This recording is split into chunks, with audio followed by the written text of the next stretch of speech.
My name is Karen Karabell. I've been using my bicycle for decades for transportation all around the city of St. Louis. You will never see a city as you can from the seat of a bicycle. It is a fantastic experience that other modes just can't match. It's by far the best way to see a city, by far the best way to interact with your community. I rarely hear motorists saying, "Oh, I really had a fun drive to work today." Yeah. But I have a fun drive every day on my bicycle. 1 out of every 2 auto trips in America is less than 3 miles. It is so easy to go 3 miles on a bicycle.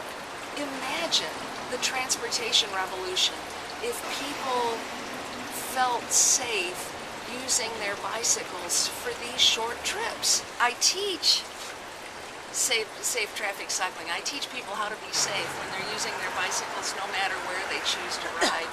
In my more than 2 decades of riding, I've encountered on less than one hand. I can only think of one experience in thousands and thousands and thousands of miles of commuting where I felt in danger and I could see it coming and I got myself off the road. It's just, people are very kind.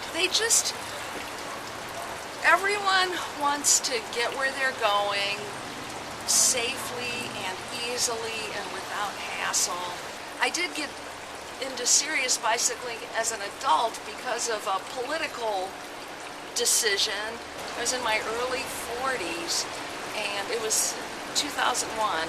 After the terrorist attacks, I was a changed person. I'm a small business owner and I don't want to do business with people who hate me. It's just, I saw a direct connection between oil and terrorism. I always have approached problems from the perspective of what can I do to make a difference. And what I could do was quit driving so much. I didn't need to.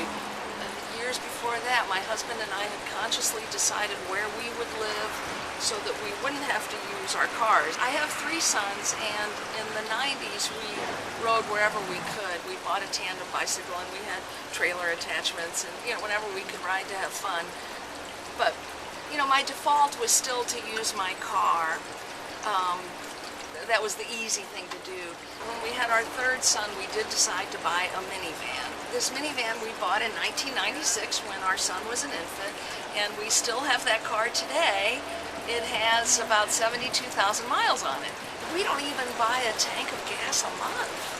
It's just remarkable, really. My husband and I did not encourage our sons when they were 16 to get their driver's licenses, and we did not buy them cars. I would love to see this cultural shift throughout America. It should no longer be a rite of passage. Oh, you're 16, get a driver's license. A lot of people don't realize that St. Louis is a pre-automotive city. Our city was built before the rise of the automobile. Our traffic system was created at the turn of the 20th century when roads were still primarily dominated by people. And our roads have been used for centuries, not only for travel, but for socializing, commerce, play. It wasn't until the 1930s, and then much more so in the 50s and 60s, that the automobile became ubiquitous, pretty much overtaking our public roadways. I truly believe that we are going to see a profound transformation in the 21st century. And the automobile will be a much smaller part of the 21st century than it was of the 20th century. It's not about saving the environment or saving money or being healthier, though all of that is really important. Wonderful side benefits. No matter how I feel, I always feel better when I get on my bicycle, which is probably the #1 reason I love it.